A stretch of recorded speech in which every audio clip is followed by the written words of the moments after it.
get names here first, so the person who takes this down later. Yeah, okay. I'm Chris. I play the drums. Fritz play keyboards. My name's Tony. Play the bass. まずね、アメリカでツアーした時の Let's first of all get your impressions from having played in America now. Not Japan, but America. Well, we first went to America in April the year before last, whatever year that was, 86. Before last?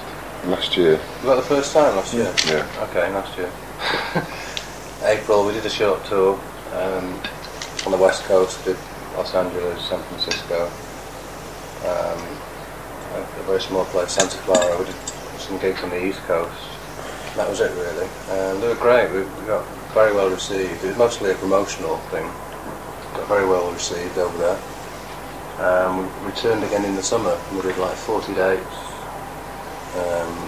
in 6 states. That's all, so we only touched the surface really. Every show we did was great in terms of audience, reception. Everybody went away happy. The audience is great over there. They seem to appreciate the music that we're doing. Yeah. Yeah, because a lot of the background of our music is from America anyway. What do you think? I'd agree with that. I don't remember having a bad atmosphere at all at any of the gigs. It's always... We've had good shows there. We've had great shows from the east to the west, you know. The west coast seemed to be the hottest. I mean, the west coast became interested in us first. That's right. And when we played... Los Angeles. When we played in places like Detroit and Chicago, where a lot of the music that we listened to came from, you know, we had like 50% black audiences at a lot of the places. And, you know, we're just waiting to get back there now, but with the album coming out, we've been doing like all of England, Britain and Europe first. A lot of the British bands break in New York first of all.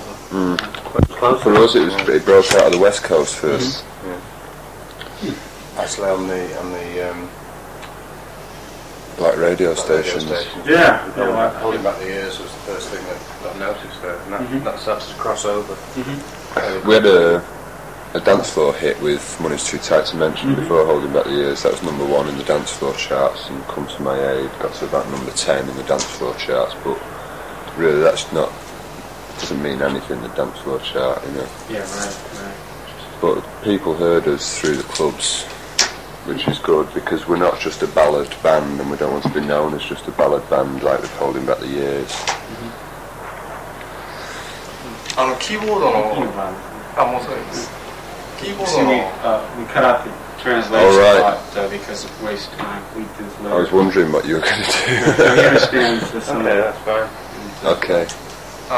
キーボードのフリッツ・マッキンタイヤという人とギターのシルバン・リチャードソンという人は以前どういう音楽をやってた他のメンバーは元ブルーティクラムのメンバーなんですよ。その2人は We wanted to know what kind of music you used to do, Fritz, and also he was asking about Sylvan as well.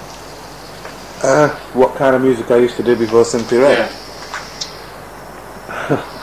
Nothing of any great depth. I mean, this is the first professional thing I did, but I mean, in terms of what my influence is, it's gospel, church gospel, piano-based music, you know. That's what I started off with. Sylvan... He's no longer in the group anymore. Yeah. So that's what it's right. Yeah. We've got a new guitarist now, right? But I think he studied guitar. He's more from a classical background. Classical. He's not really, I wouldn't say he was into black music in a big way, Sylvan. He's quite the opposite. He's more of a white influenced player. He's into jazz fusion. And that was one of the reasons why we parted company with him, because it wasn't quite working out. How is it that, where did your ancestors come from? How is it that you got into gospel music? My parents are Jamaican. So my dad has spent a lot of his time in Pentecostal movement. He's a preacher, so, and a musician. So I grew up with music in the house, you know. Playing I the used to organ. sing in the choir, that type of thing. I used to play. Did you play organ? Beat up pianos, you know. So, you know, that's how I started off. I used to play guitar at one point. Had my little band, lead guitarist, you know. He's a good guitar player. And then I progressed. Well, I started to listen to soul. I think my first interest, album-wise, was the Respect Yourself album by Staple Singers. And then it just blossomed from there, and I started listening to other things. I mean, the pop influence was always there, because everybody grows up with that in England, you know, you can't miss it, you know. It's just on the radio thing, all the like, time. you know, the Motown thing in the 60s and the Stones and the Beatles. It was all pop at the time. Yeah. There was no distinction as to what sort of music it was. It was just, after you turn the radio on, you got a mixture of everything that was happening. You know. The same on the television as well, because in Manchester we've got a TV station called Granada, and they actually Granada, yeah, and they actually filmed a lot of these acts. There was a lot of acts that came over and appeared on Granada TV. So in Manchester there's quite a lot of footage of those acts as well. You know, like Diana Ross, Marvin Gaye. Also the blues guys, Yeah. Roy Williamson and people like that, Willie Dixon, people like that. Yeah. You know, as soon as they were heard of in England, they were brought over, I think. So everybody saw those things quite early, you know, as they were happening. As they were becoming famous in the States, they were also becoming famous in England. You know. Did it being Manchester have much to do with it? Though? You think of like Manchester. Manchester's quite it is. It's a bit like Detroit in a way. Manchester. It's got quite a soul reputation. You know, since the 60s, a lot of soul clubs around. Still is soul clubs there. I think it's quite a stubborn area, you know, the north of England. And when musical fads changed, after the initial period when when the soul boom was happening, the people in the north sort of hung on to that. Yeah. There was actually a term Northern Soul for a while. Was it really? Yeah, which was actually It's still reference. It's still there. It's still there, but it's only referring to certain type, period of music instead of the whole spectrum. You know. Yeah, for example, they have all-nighters, which where everybody will get a coach to some disco, some club somewhere, and they'll just dance all night. And take amphetamines and dance for the night out. Workout. And then goes to the baths the next day for a swim. Yeah, I mean they still have all-nighters for Funky Brigade, you know, like the young people who like to dress up with a, certain type of gear. It's a certain kind of crowd, you know. But that is also a particular type of music. It's mostly modern, you know. It's like your loose end type material, your cameo, that type of stuff. But I mean, you still got a broader spectrum that a lot of us, hold on to as semi-type heritage, I suppose. So you're sort of part of the legacy of Well, also from the American soul, original stuff. It's also our heritage as well, The difference for us is we haven't just held on to one particular aspect. We appreciate the whole spectrum. We're not simply that aren't just influenced by soul music. We're influenced by a lot of jazz music as well, like Miles Davis, John Coltrane, Charlie Mingus, Thelonious Monk, and various other people as well, and also a lot of reggae, which was very popular in England in the 70s. I mean, it was from the late 60s with the ska movement. There are a lot of West Indians. Like, there's a healthy West Indian population, so it still has a very strong. There are a lot of, should I say, pirate radio stations in London, in Birmingham in particular. It hasn't really gotten as far as the north, but they keep Because that. they keep getting busted. The money runs out. Yeah. That's the end of it. So you still get, especially in London and Birmingham, you still get this separate thing. You get the equivalent to what you'd have the black radio stations, but you don't just have one type of music. You know, you have soul as well as reggae on pirate stations, and you have a lot of clubs where that type of music is popular. Unfortunately, we don't have that many clubs where jazz. Yeah, it's a very much a minority activity, jazz, in England. There's a lot of people who follow it and are very interested in it, but there's not the facilities really, and musicians don't get very well paid. No, it's not the money in jazz. There's no money. It's not commercial. It's also kind of limited to London, isn't it? Well, yeah, it's mostly in London. You get people touring out. You know, if for example, any American artists come over, they'll play one gig in Manchester. They'll probably play at Ronnie Scott's or something like that in London, which is the biggest fucking dive in the world. It's horrible, isn't it? It is, it stinks. じゃあ彼が元ドルチョコラのメンバー。 You were the one who screened to really Both Tony and I were in the original Dirty You were in the column, original. but that's about 1979, 80. ancient history. Really, yeah, and it's the music that Daruta column were doing at that point is very different from. I mean, Daruta column still exists now, and it's very much a pastoral type thing, really now, and it is very much a one-man outfit, as you say, yeah. ただでもドゥルティガムなんかだともう完全にもろ白人らしい音楽というか、そういうイギリスらしいイギリス白人の音楽だと思うんだけど、こういうアメリカのソウルミュージックとか黒人音楽にこう影響されていった個人的なこう心の中のいきさつみたいな。 Druidic column has changed quite a bit from when you guys were in the band, but Yeah. even at the time when you guys were still in it, he says it was still very lily white as opposed to. It wasn't at all. Is that right? Yeah, mistake that. because as far as when we were with it, we only did one set of recordings with the band, which came out on the first factory sampler record. The first record factory ever put out, which had Cabaret Voltaire, John Dowie, Joy Division and Daruta column on it. And the music we were doing then was quite heavily reggae influenced, and also more Velvet Underground, Doors influenced. Vinnie Riley was actually playing quite heavy guitar. And I don't mean heavy in terms of what you think of heavy today, Van Halen and stuff. But harsh and strong, less pastoral. It was actually quite a hard band at the time.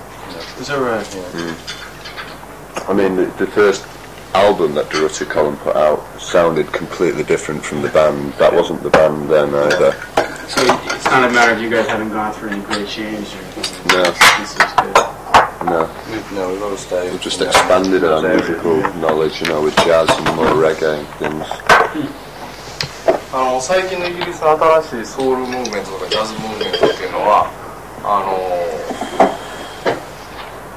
現代的なもちろん切り口でやってるわけですけども、シンプリレッドはそういう人たちに比べるとより音楽的に本物志向というか真正面からやってるという気がするんですけど。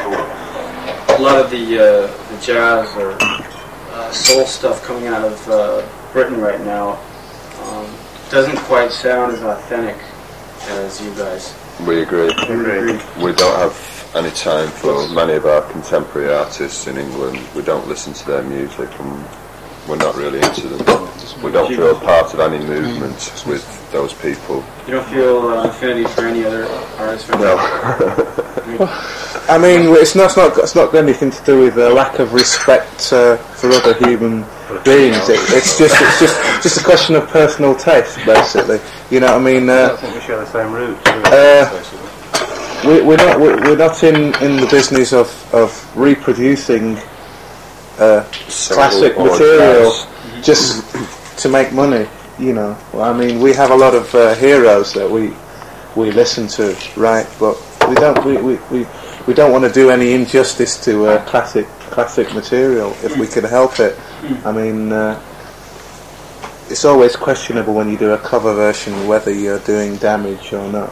But the general criteria is that we don't try to follow a formula. We try to make it sound a good arrangement on its own, or if we're following the same arrangement, to bring out the strengths in the song, you know.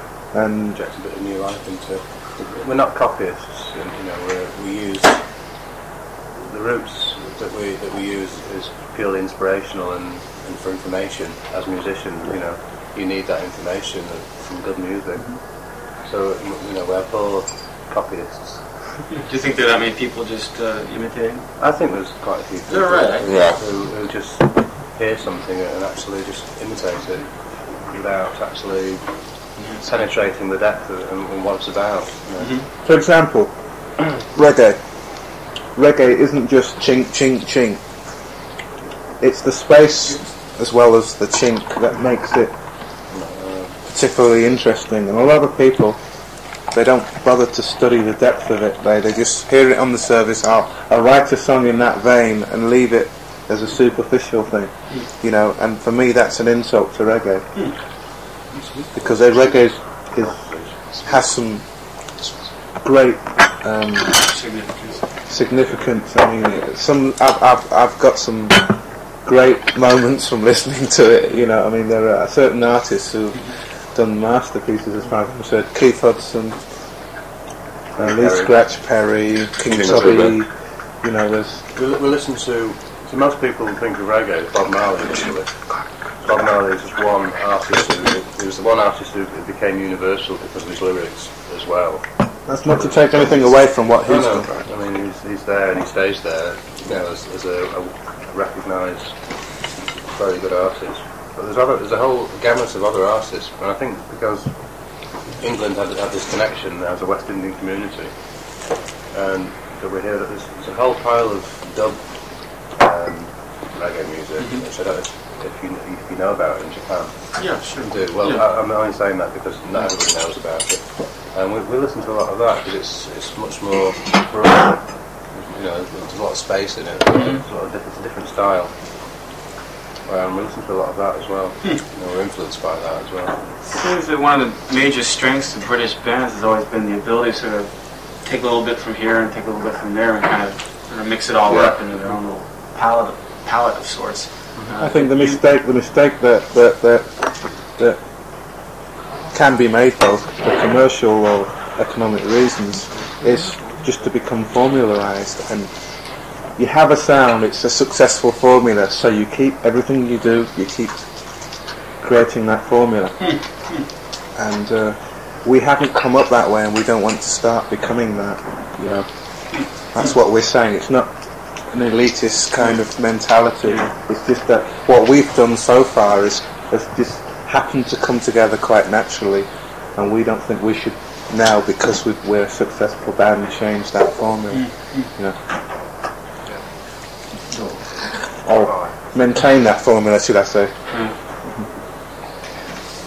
最近特にそういう黒人の影響を受けた動きみたいなのがイギリスで盛り上がってるんですけど、それは黒人音楽が最近目覚ましいというよりも白人音楽がダメになってきたというふうに思いますか？ All this talk about, you know, influences from soul music, influences from jazz, kind of boils down to a sort of swing towards American black roots. Yeah, no doubt about it. Well, it's never actually swung away from it, as far as I'm concerned. I've always listened to that music since I grew up. There is, I admit that at the moment there is a resurgence of it, and the reason for that, as far as I'm concerned, is because music went through a very dull patch of electronic music, and people not performing live, as it were, but using machines, and music was very cold. And I think with the advent of Levi adverts and things like that, which are using soul music, it's true. People are actually who've never heard it before, are actually hearing it and being affected by it. And I think that's one of the reasons why it's becoming popular again, because it's warm music, you know. And it's great dance music, you know. It was playing clubs still. I mean, those records are timeless now, really. Do you think it points to like a lack of creativity or an end to, say, the age of white pop, like as defined by the Beatles? Well, the Beatles were influenced strongly by black roots, American. But they did go through. They actually changed from their early days into their own thing. Yeah, which they created, and I don't think anybody will ever touch that. I think that period is over in terms. I don't think anything new is about to happen in the white music. The only person I've ever heard that's been different has been Captain Beefheart, American musician, and he draws from black roots as well. He draws from Howlin' Wolf and people like that, you know, and jazz, you know. He's the only person I've heard that's done anything, rearranged it differently, and of course most people can't accept what he does anyway. I don't think it's absolutely necessary to be innovative, right? In the sense that you're creating new music, because new music, you're still using the same 7 notes or 8 notes. I mean, that's all you can use. You know what I mean? I think it's more important to have your own identity than to be always trying to pioneer. If you're going to pioneer, it should be a natural thing. You know what I mean? I think there's always going to be great songs written by black and white artists, and it's, you know, there's no saying when it's going to happen or who's going to do it. It's one of those things that you stumble across. For example, I think Holding Back the Years is a classic song that will last. You know, that's a white artist who wrote that. 確かにね、元はというかそのアメリカの黒人音楽の影響が最も偉大だと。でそれが今台頭してきてるっていうことは言えるだろうけども、僕らにとってはそれはもう、常にその頭にあったっていうか、ね、それも最大の影響だったんで、別にそこから離れたことはないわけで、ね、今のそのイギリスの大衆がね、改めてその良さをね発見できたことは、そのジーパンのね、宣伝でそういう黒人音楽の名曲がね使われてることが非常に大きな原因になる。その白人音楽というか白人のロックがなんか低迷してるみたいな。確かにそういう話題に触れたけど、それちょっともう一回聞いて。それ確かにでももう言い尽くしたんじゃないですか。あ、そうですか。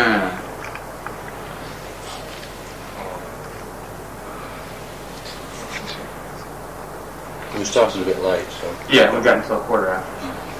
So we still got to fit Mick in too.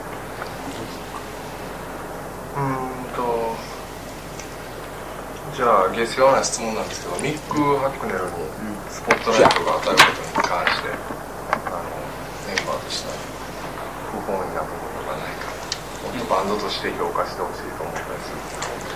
例えばロックの中の写真出るとしたら彼の写真だけが出るといったことに。Seems that Mick was basically become the poster boy for the band, I guess like it or not. Is that pretty much a satisfactory arrangement for? Yeah, it was that's how we designed it. Designed that way. Yeah, it's more. There's no possibility. Some marketing. Yeah, there's no way you can represent 5 or 6 people all the time. It's impossible for people to grab an image of so many people. Very hard to digest all at once. Since Mick is the voice, he's the word person. He's also the initiator of the band. Then there's no reason why that shouldn't be the case.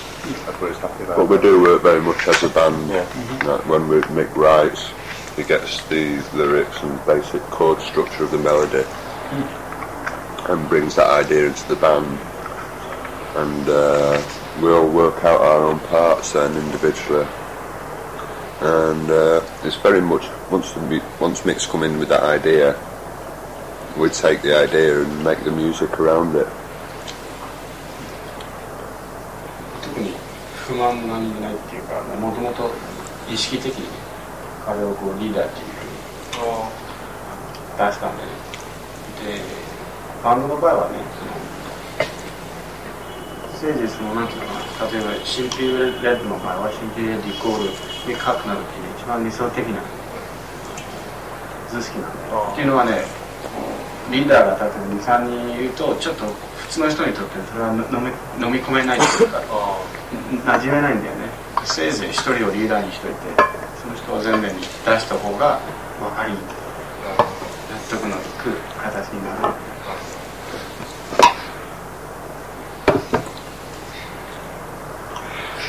じゃあそんなもんでだってあれ10分あるからじゃあ適当になんかやっていこうか。そうですね。どうか確かにでもほらこれをなんていうの参考にして、でミックとインタビューするだろう。だからその辺の質問をちょっとしなきゃダメ。そうですね。It wasn't a matter of like him handpicking the band, right?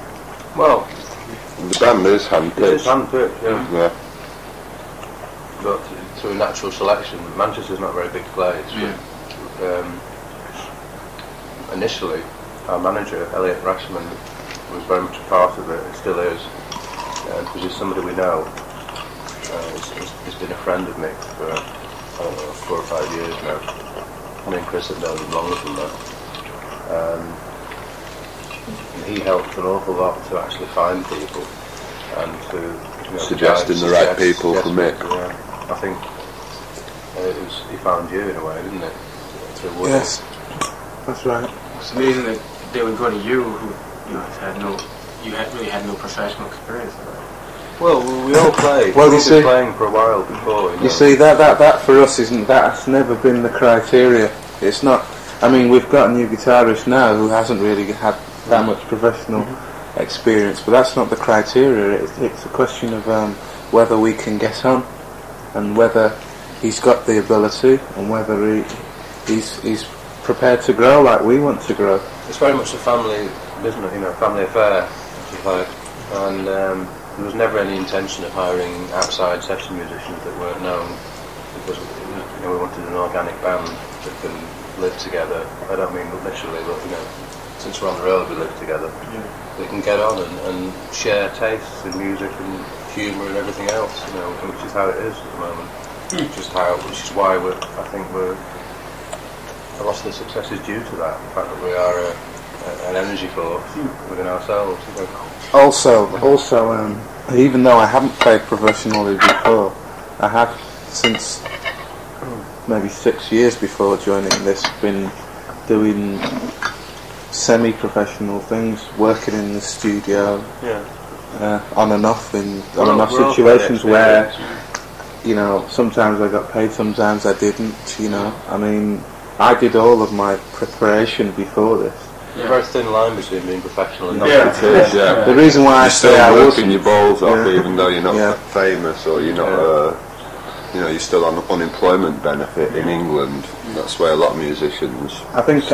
I think we're fortunate because the nucleus of it is generally have had the experience of living a little before we reached this situation, so that it didn't bowl us completely over when we were in it. I mean, we've had to struggle a little beforehand. You have no quite a lot. lives. Yeah. Is the band evolving? You find are people's roles changing? Well, no. Our roles, certainly the rhythm section's roles, are becoming more and more defined. Yeah. There's not much else. If you're a rhythm section, you're a rhythm section. And we're just getting better at doing it, I think. And when we write, Tim, for example, his part will come much later, his part in the music, because he has to wait until we've all. So we've got the basis for the part up, the thing, yeah. So his parts sometimes change, they're less fixed than ours. But once we're happy with an arrangement or with the parts, and they tend to stay like that until they're recorded. After they're recorded, they might evolve again. The live work, but not drastically. Anybody who sees the show won't think, what are they playing? It's all based on, very much on what we've recorded, and we'll just improve things for a live act anyway. We might do a 12-inch version of the song rather than, the 7-inch version, if you like, that sort of thing. Right now, you're kind of in the midst of a hot streak. I mean, I guess now's the time when the band can really sort of take off. Or slide. Yeah, or slide. I suppose. I mean, I think you've got enough momentum now to prevent a serious got- slide. Yeah, we've got As some long as you momentum. don't get involved in these serious heroin busts in England, I think you'll be okay for the time being. But did you ever worry about it kind of trailing off, or do you think you've already made your mark? I think we've made enough impression throughout the world. For example, in Europe, our manager told us we could just stay in Europe for the rest of our lives if we wanted to, and forget the rest of the world. We've no intention of doing that. We want to go everywhere and play as many places as possible. And at this point in time, we'll be doing that. It's the first time in Japan. We're going to Australia next. Then we're going back to America again. To check up on that and keep the momentum going there. Yeah. So we're Incidentally, we're doing very well in Australia, considering we've not been there. Never played. We're playing to 12,000 a night in Melbourne. 4 nights in Melbourne, and then So playing to 48,000 people in Sydney and Melbourne, I think. Yeah. We've never played there before, so things like that are great, and we're obviously going to capitalise on that. We're not afraid of hard work, and we've been doing hard work since we started, really. Since the summer of '85, when we actually recorded Picture Book. We've not really stopped since then. we've been on a roller coaster ever since. Indeed. Well, what about the band has captured the imagination of people from here to Melbourne and beyond? Sorry, what? What about the band is capturing the imagination? Why? Fans. You're asking why? Yeah, why or what exactly I about think the we're a bit band? different. I think Mick's voice is special. There's not that many good singers anyway. People actually sing. Mick is definitely up there amongst the leaders at the moment. And I think that we've got a very good reputation for playing live now. When people see us, they're impressed because we can play. I'm not being immodest. We can play. We put a lot of energy out, and people go away thinking, great, I enjoyed that. And I think word spreads. It's a lot of word of mouth as well. I think the fact They that like to we made good communicate. albums as well. Yeah. Like the albums aren't just like 2 singles and then a lot of filler tracks.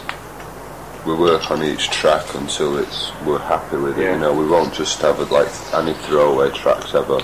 Not even on B-sides of singles. You are thinking long term. Yes. Yes, we want to make music that lasts. Go on disposable. That's why we we want also- to keep a band together. That's why Mick wants to keep a band together. If you work Because with it is session long-term. musicians, then they're subject. A session musician will work with anybody, basically. So there's no allegiance, there's no commitment, basically. And they might not put their best ideas into the project. Session people, because they've got their own little thing on the side as well, and they're doing that, and they're doing this, and they're doing that. Also, it's the communication thing too. I mean, we're not just happy with just playing. I mean, I really hate going to a live show and seeing a band on stage and they're smiling with themselves and the audience can't get the joke. I mean, I think that's arrogant. I mean, people spend a lot of money to come and see you perform. You need to make an effort to make them part of the event, because a concert can be an event. Especially sometimes we've been in situations where we felt part of an event because the audience have responded to us and we've responded to them and they've responded to us, and I mean, That's how it should be. Yeah. Have you all been fans of music? In that, you've been concert goers and oh yeah, Yeah, really.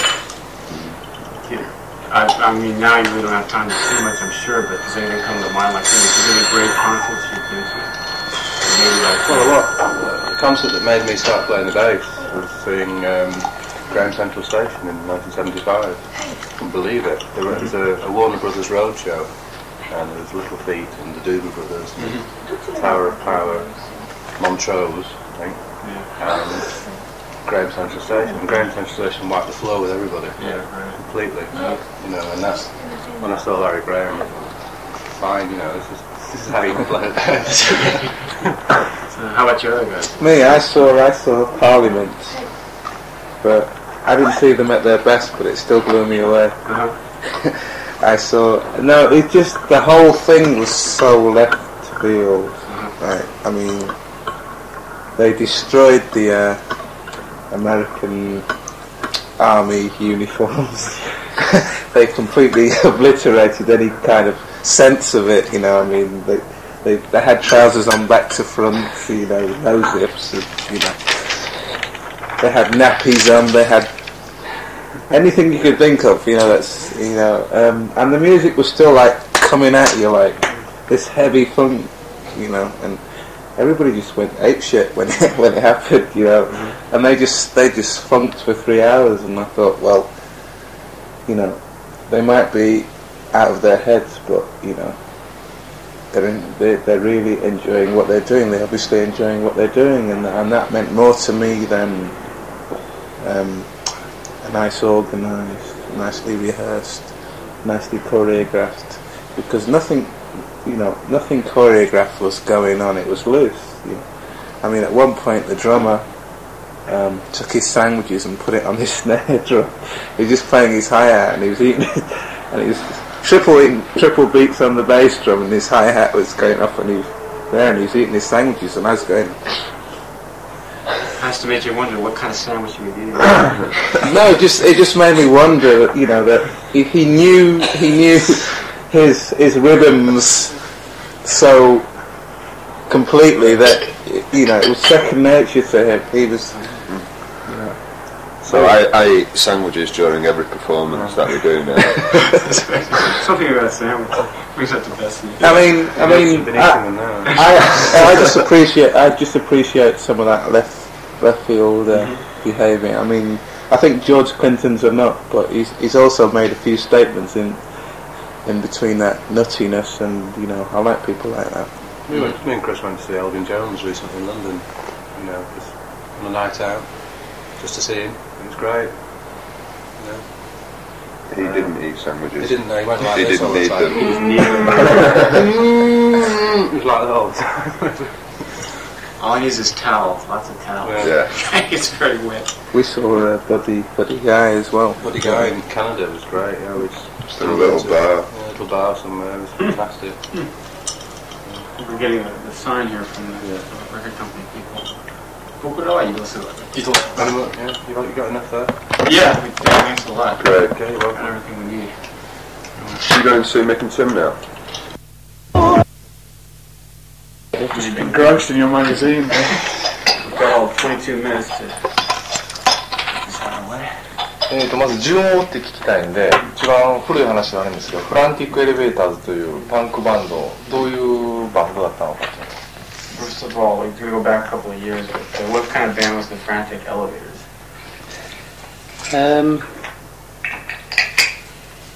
Difficult to say, really. Sort of not like this punky R&B sort of thing. That's really what we were like. You weren't like funky R&B. That's what they were like. Oh, it was like that. Oh, Yeah. So it's like the prototype. Kind of, yeah. No, not at all. It took a while. There was 3 or 4 years gap before this band happened. So it happened around 1977, 76, 77, when punk was just really starting.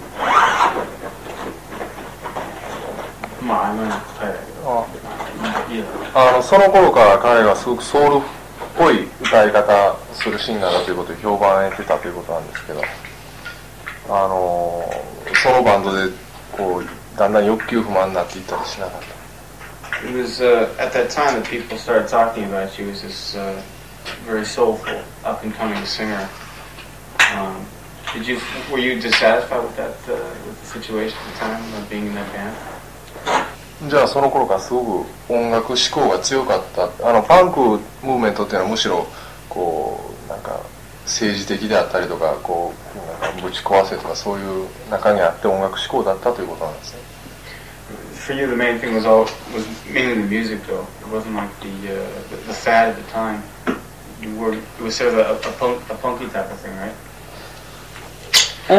Well, it kind of started out like that, and then we just rejected it after a while. We couldn't see the point in just making a lot of noise. You say we, but it just wasn't you. It was the whole. There was 4 of us in the group. I was very close. The co-writer of, well, he didn't actually write it, but on the songwriting credits on Holding Back the Years give the name Hucknall Moss, and Moss was the guy who I was in the frantic elevators with.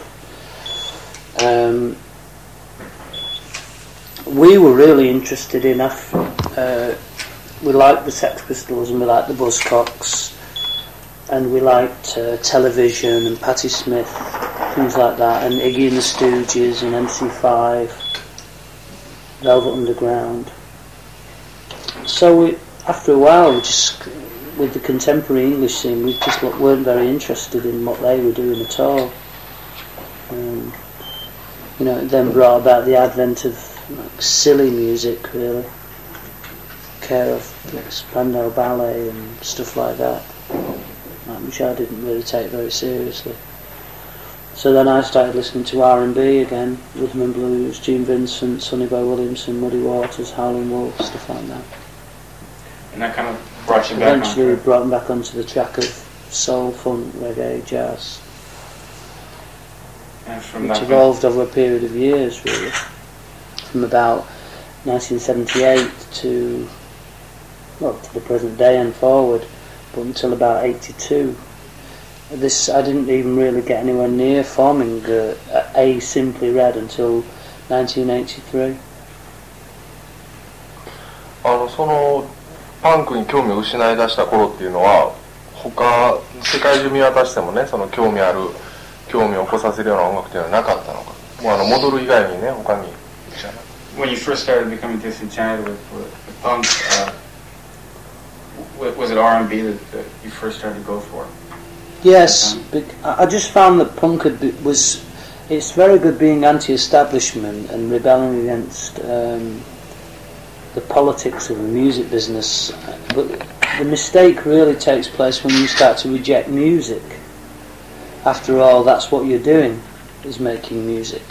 To reject music is absurd, which is what we felt by about 1977. That's what they were really doing, and they didn't really know how to write a song properly. And I think we've largely suffered over the past few years because of that. I think the standard of songwriting in the last 5-10 years is shocking. It's really bad. It's based loosely around inane chanting, chants without melodies, just hook lines. It sounds like a marketing manager's dream, most of contemporary music today, which I find very disappointing for the history of music. I think this period will be remembered as a watershed, as a desert. These last 5-6 years. How about right now? I think it's in a pretty dire state because it's been taken over by marketing managers, which create throwaway images, throwaway groups that have a life of being enormous for 2 or 3 years and then they disappear. I find it distasteful. It has nothing to do with music, it's just marketing, finance.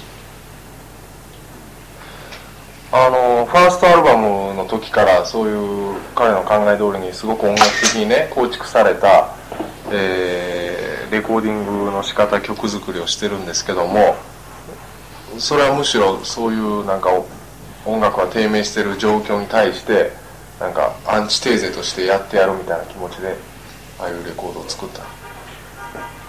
You've been pretty much in control of the entire creative process of the band since the first album. It would seem, from songwriting.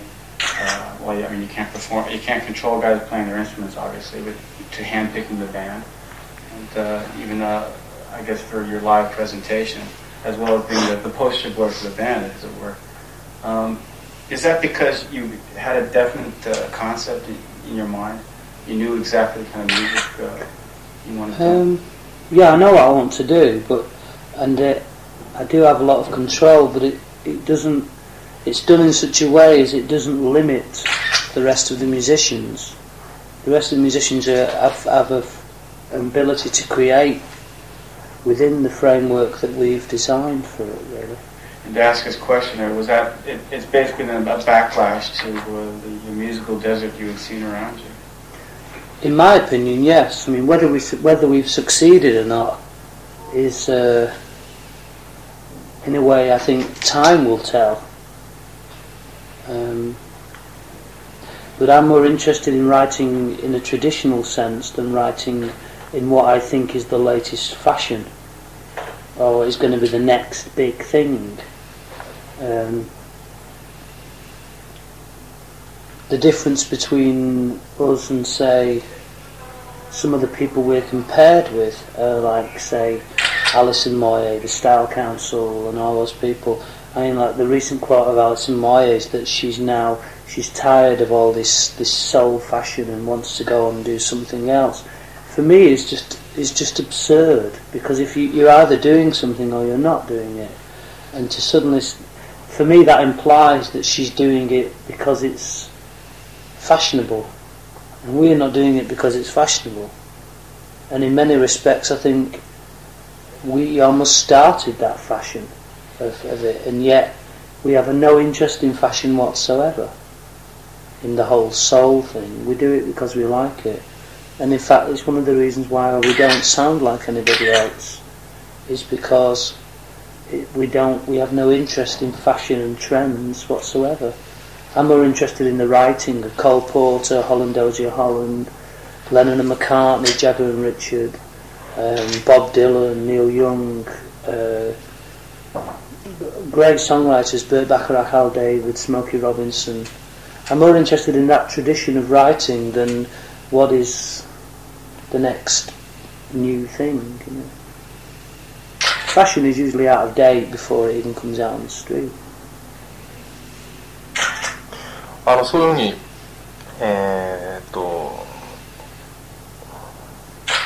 特にファッションとしてやってるんじゃなくてね、こう真正面からやってるにも、なんつったらいいか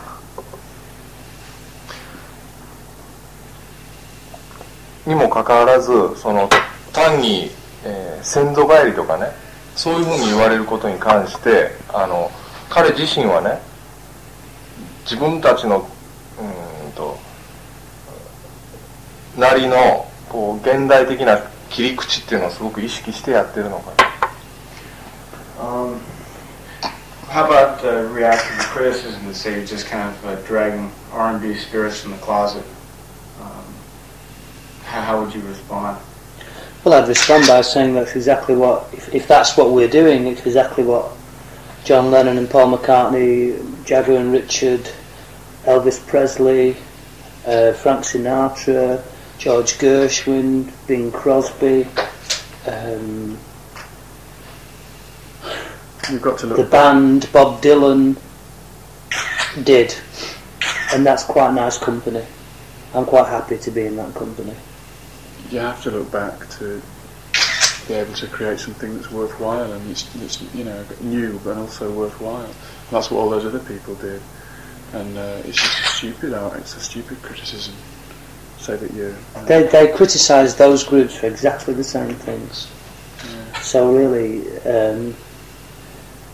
what's important to remember is that those critics, who reads what those critics wrote 30 years ago? What people do now is still listen to the Beatles and the Rolling Stones. They don't listen to what those critics said. They won't listen to what those critics said in 30 years' time. They'll be listening to our music, hopefully.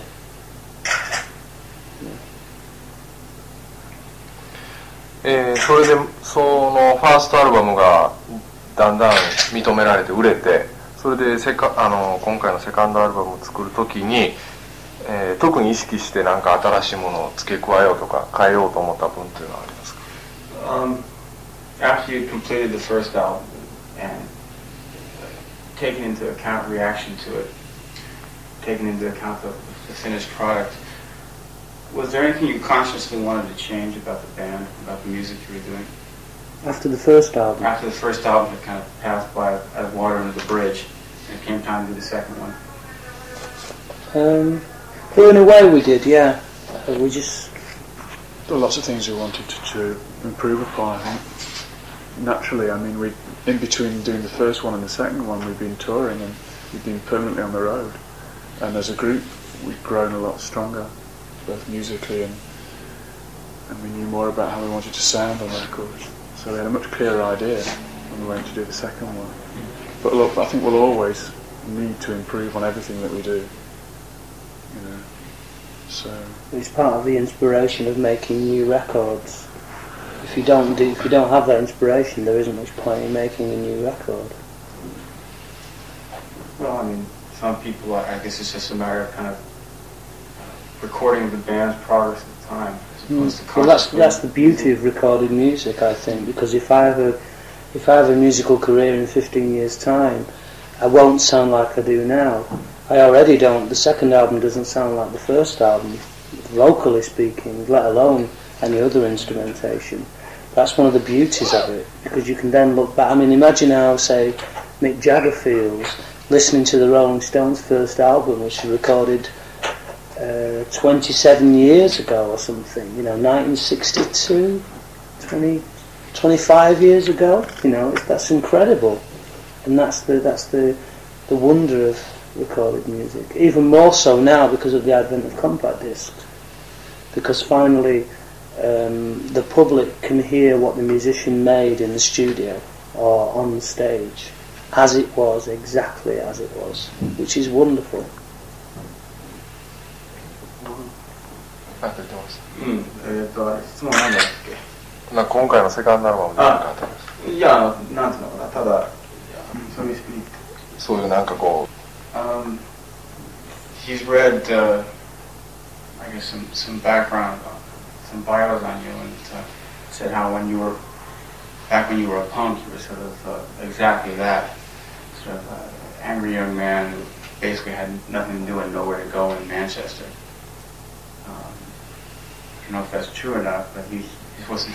Not really, no, I wouldn't think so. But he was wondering if that sort of spirit has stuck with you. I guess if it's not true, that spirit was never there to start with. Well, I don't really see myself as rebellious. I never really did see myself as rebellious, just very single-minded. If I want to do something, I'll do it, and if somebody tries to stop me, then I'll confront them. But that's about it. Being unemployed, if that's what being rebellious is, and that's what I was. I think there's largely a series of myths that have developed around what you're supposed to be. It happens to everybody, I think, who gets involved in this business. They make, journalists and whatever, make up these things that say things about you. I don't know how they remember. I don't remember.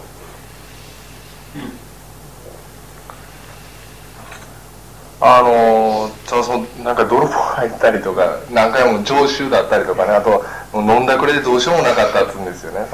そういうかっこいい反抗的な若者というよりはむしろどうしようもないやつだったんですよね。でそういうのってこう人気が出て変わってきたと思うんですけど、その辺どうですか？ No, you've been made out to be the more dramatic accounts have made you out to be a smaller thief and a drunk. I'd say that's probably more accurate. Yeah, you said that you weren't exactly a rebel without a cause as much as a punk. That's probably more accurate, I think. But I never stole from people. It was just usually institutions and steal things off roofs and stuff like that. I didn't sort of go around mugging old ladies. That was because you were sort of at a crossroads. No, I just needed the money. But it was not like, there's ways of making money without actually stealing from individuals. I was more interested in just making money. I mean, it's doing that. I used to because I used to drink a lot, when I was about 14, 15. それがなんか、いや今こう売れてねこういうあれするようになって生活するようになってから、まあなんか今ではこうだとかあの頃はどうだったとかそういうのあればなと。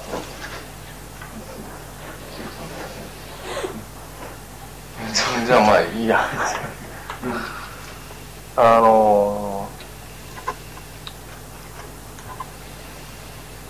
彼のラブソングっていうか男女関係の歌っていうのはすっごく真正直な歌なんですよね。もう全然飾り言葉とかのないで実際面でも結構そういう修羅場みたいなのを経験してるの。 Your love songs seem to kind of break down the story into its basic elements. There's no real frilly descriptions or romanticism of any sort. Is this based on your actual experiences? Probably, yeah. I'm not very romantic in that respect. It's more of a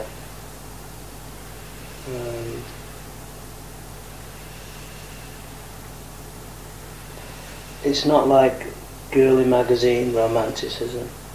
It's what women find romantic. Most of the things they find actually romantic are not what's written in those stupid magazines. So I try and write what is really romantic, not what is. What's that then? How is it? Well, like words I write regarding relationships, I suppose. Why do you suppose you take that sort of an approach?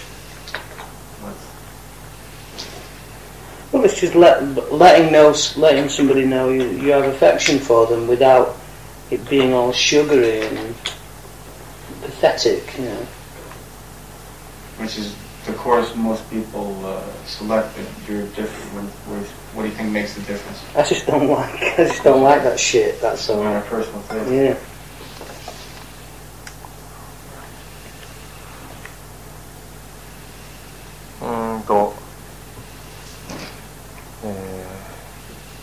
多作家じゃないっていうことを聞いてたんですけども、さっきも言ってたみたいにファーストセカンドともほとんど埋め腐らない入魂の一枚という感じのレコードなんですけど、結構ハードな作業だったんじゃないかと、レコード作りっていうのは。Sure, that you're not very prolific. Is putting together an album like a real. It must be a real strain, a real event for you.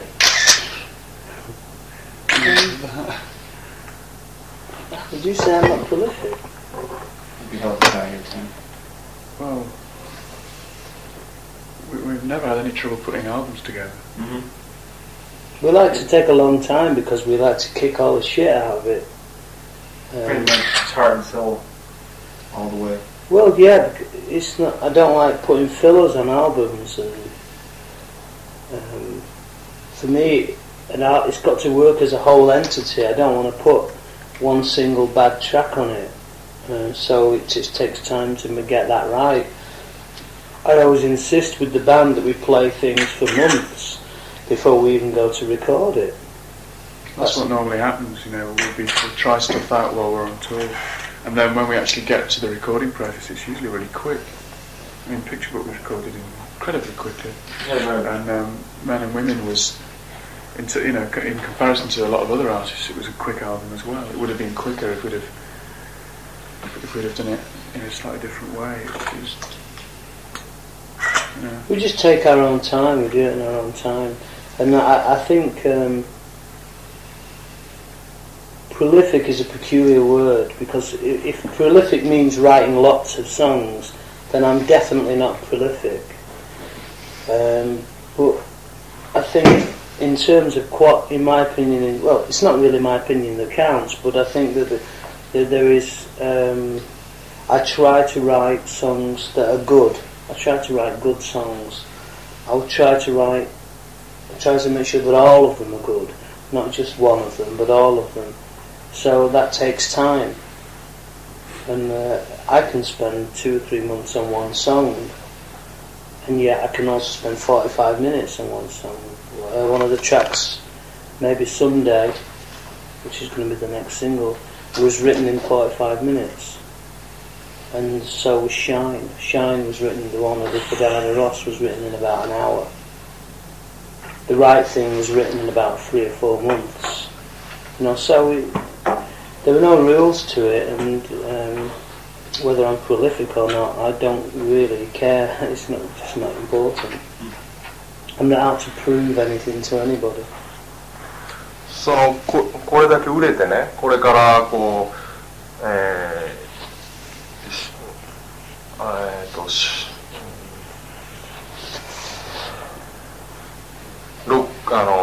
バンドとしてこう活動していくとビジネスに巻き込まれていくしね。で、それだけ本物志向だとこう自分のペースっていうのをだんだん守れなくなってきてるんじゃないですか。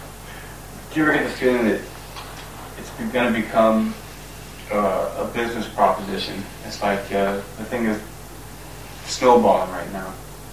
You know, you're kind of being catapulted to the top slowly but surely.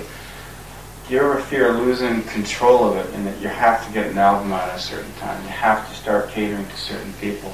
No, we've started off in a way where we do an album a year, really. In fact, we do an album almost like every 18 months, which is ample time. There's no pressure on us anyway to get an album out. There's no specific time. I think we're left very much to our own devices. We've mapped our career out so that we have enough time to do those things, and we don't receive that kind of pressure. How about because we're not really a media operation. It's never really been. I mean, Picture Book became successful ultimately through a word of mouth thing than through massive adverts. You know, it didn't start like that.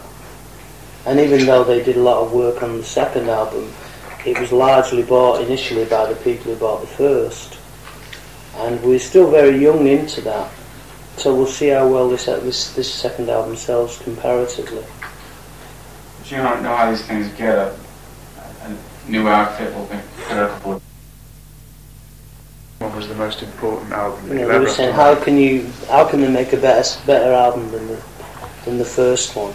And the reviews in America for the second album said, yes, they can, they've just done it. And the same thing applied in the rest of Europe as well. But again, if the third album doesn't really sell as well, it won't be because it's any worse. You know, if people do get bored with it, and it's important to remember that we also will get bored of those first 2 albums, and then that will inspire us to make something different. I don't envisage any radical departures on the third album, but it will not sound like the first and second albums. The second album does not sound like the first one, and I don't think we'll ever make albums that sound the same. It's called growth, and we intend to be around, whether it would be through separate careers or careers as Simply Red, for quite a long time. さっき出てたダイアナ・ロスに頼まれて書いたという「シャイン」という曲なんですけど、最初冗談だと思ったんですよ。頼まれて頼まれて、それでだんだんこうどうもマジらしいなってことで慌てて書いたってことなんですよね。彼にとってはすごく記念すべきというか、まあ願ってたことだと思うんですけど、どういういきさつだったの？ You mentioned doing the song for Diana Ross.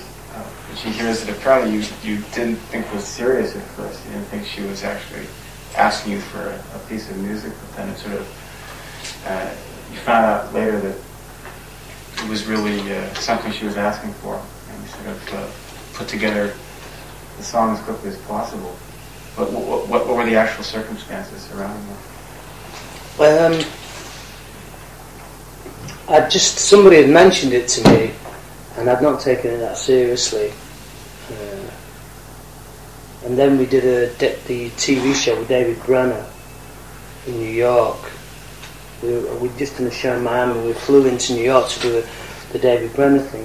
The David Brenner thing is actually run by the Motown organisation, Motown TV or something, and the head of Motown TV was there, and she said to me, "Oh, I hear you writing a song for Diana." And I go, "Oh, really?" I didn't realise. And then her daughters were there, Diana Ross's daughters were there. I said, "Oh, you're writing a song for Mom." And so I just got blitzed at this thing by people who said that I'm writing a song for Diana Ross. And I realised that I'd better I'd better do something about it now. So I just went back to Miami, and 2 days later just wrote a song, and then rehearsed it with the band in Buffalo, in New York State. Was it Buffalo? No, it's Bearsville. Bearsville. Woodstock. We were rehearsing up there, and then went in to record it in London. Diana Ross came down to the studio to hear it.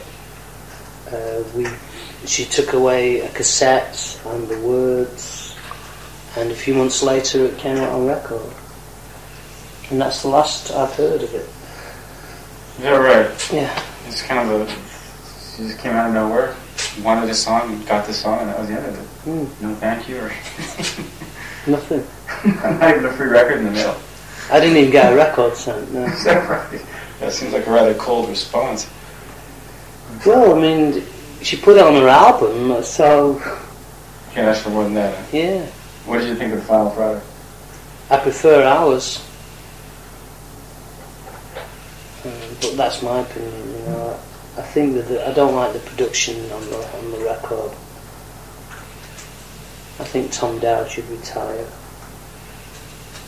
Seemed rather slick for Tom Dowd. Well, it sounded lame to me. Slick and lame. They seem to have lost all reason for making albums, you know. 例えば今のダイアナ・ロスにしてもジェームス・ブラウンと共演したことにしても、普通だったらなんか夢が叶うとかね、成功に近づいてるとかそういうふうに思うもんなんですけど、本人にとってはどういう意義があることなんですか。あとラモンとドジャー、モータウンの彼とも共作してる、そういうことに関して本人にとってはどれぐらいの意義があること。 He's done a lot of rather significant things in that you performed with James Brown, you wrote a song for Diana Ross, wrote a song with Lamont Dozier. Most people would consider this almost achieving a dream. How about it? How would you sum up these events? The first thing that really happened to us of that nature was doing the 3 shows with James. And I don't think after that anything could have taken us by surprise. That was the first real shows that we did with the rhythm section that we have now. So that was like really getting thrown in at the deep end. I've received many offers from many different people who are quite well known or were quite well known to do this and that, and you know. But after the James Brown thing, it all seemed not matter of fact at all. But it was much easier for me to be able to siphon through the things that I really wanted to do, you know, than just work with people just because I appreciated their music or anything like that. I wanted to work with Lamont because I think that Lamont has a great talent, and I wanted to make something good out of it. So it wasn't really a matter for me just working with somebody who I thought was my idol, because I don't see any point in doing that. The idea for working with Lamont was to actually achieve something. The idea of writing a song for Diana was to achieve something as a challenge to me to be able to write for other people, to try and put myself in Diana Ross's position and imagine her singing a song. That's a challenge, and all these things have been challenges, you know. So you don't really, as I have a lot of respect for Lamont, of course, but it's really achieving something that matters, not just sort of I don't do it to be able to stand back and say, oh, I've played with Lamont Dozier, and I've played with James Brown. And, you know, it's me. It's very selfish because I'm in this business for myself and to share it with the rest of the group. You know, I'm here to learn. I work with Lamont Dozier to learn how to write in a different way. In retrospect, how do those achievements compare with the achievements of Simply Red, from your own perspective?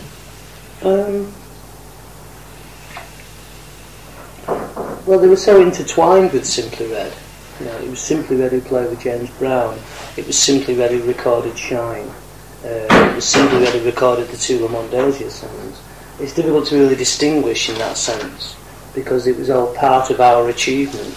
At this moment in time and in the last few years, I am in Simply Red, and all the achievements that I've done there go through into the group, and I think that's going to be the way for quite a while. イギリスでの成功とアメリカでの成功っていうのはすごく意味が違うのかという。要するにアメリカにルーツがあるわけですよね、音楽的には。だからそのイギリスで成功するということとアメリカで成功するっていうのは単にそのマーケットの大きさだけじゃなくてなんか根本的な意味の違いが。Did making it in America have a special significance for you guys? Because it seems to feel a lot of American black music in your roots. I think so. Well, I think having a number one in America was very special to us. Is that just because of the size of the market, or because of? Well, both, I think. But because of 90% of the stuff that influences is American, I should say. Well, everybody always talks about being big in America, you know. We never thought we could. We never really thought it would happen that quickly. America was like immense to us. It was vast, you know. We just thought, well, we'll release something and see what happens. Never thought we were that kind of band. I mean, we're still down, you know. It's still immense, and you never stop working in America. We're going to have to go back and do a lot of hard work there this time. But we feel that it's worth it. I think it's an important market, but it's. I mean, we try and treat everything with equal importance because everywhere is special. The only thing that bugs me about it is that the rest of the world seems so subservient to it, in the sense that, you know, if you're big in America, you must be good.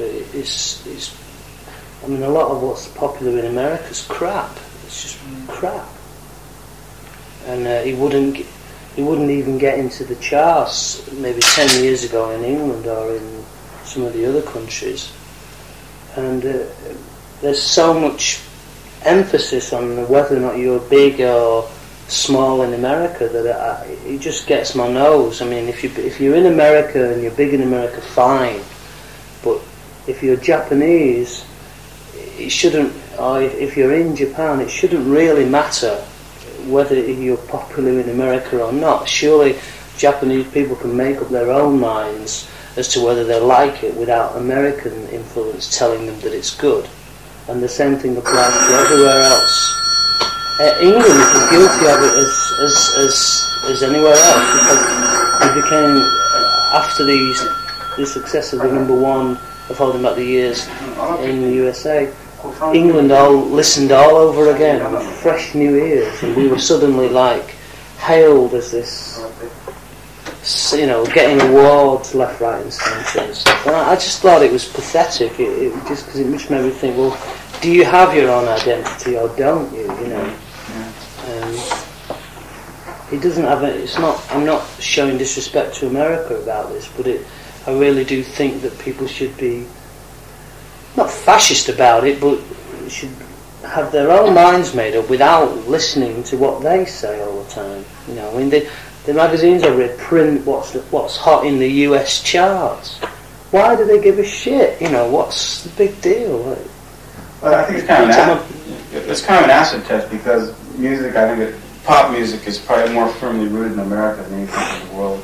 It's like part of the air, you know, everybody's into something, whereas everywhere else in the world is kind of an undercurrent.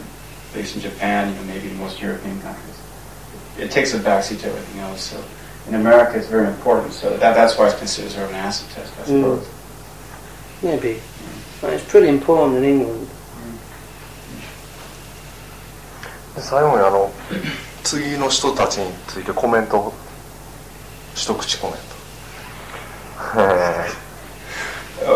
This is something he usually does towards the close of interviews. He has the interviewee sum up 2 or 3 artists in 1 or 2 sentences. アン・レノックス。Annie Lennox. Good voice. Shame about Dave Stewart. That's not something to do with Annie Lennox. What's the problem with Dave Stewart? I don't think he produces very well. He should give his guitar to somebody else. She's nice though. He's nice. 昔のリズム&ブルースを現代的にやったという意味、何年も前から割とそういうことをやってたということに関して。How about the way she interprets rhythm and blues in the same way that you're an interpreter of rhythm and blues? How would you look at her? I don't really care about that. That's not the point. I think she's got a good voice, and that's She's it. what she is. Yeah. Whether it's R&B, it's just bullshit. It just doesn't matter. ポール・ウェラー。Oh well. Mischievous. Don't take him that seriously, really. How's that? I don't like what he does. He's not very serious. I can't take his band. I can't take the Star Council. The thing is, he's so serious about what he does. He's 120% serious. He seems to have a fundamental lack of understanding of R&B. Yeah. To somebody who spends all their time talking about it and apparently being it and living the whole romanticism of being a mod and being a motor scooter boy, I find it incredible that he has so little perception of what R&B potentially was, and it's a mystery to me. It makes one think whether or not he's interested in music at all. It's just like one big cliche. The cappuccino kid? Quite. ライオネル・リッチ。 Wow, Richie. Great with the Commodores. Yeah. Did some great stuff with the Commodores. It's gotten a bit too slushy now. I think it's all those ballads. sun-kissed afternoons on the Hollywood beaches, But I think he's talented. I don't think you can really take that away from him.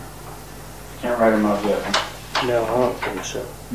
I'd written him off before All Night Long, and All Night Long's a classic. But I couldn't deal with the one about the blind girl. Oh, That was a bit Hello. much. Hello. Yeah, The video. Jump out of the 15th floor music. Yeah, that's something I'd rather not talk about. But Brick House by the Commodores, and he's done some great stuff. Yeah. ポール・ヤング。 3 of them, eh? Poor Paul. Paul, what's happened to him? He's been completely misdirected, I think, career-wise. What the fuck they've been playing at, I don't know. Why was he supporting... That's got to be one of the biggest career mistakes in a career, is supporting Genesis. Genesis, that's it. That seemed like a kiss of death, what it was, wasn't it? I mean, really, he's a singer. Unfortunately, he can't write songs. It doesn't seem to be able to. Because that last album he did with most of his songs on it doesn't seem to have done him very much good. Alright, sound good. So he's really panned some. Lionized others. Yeah.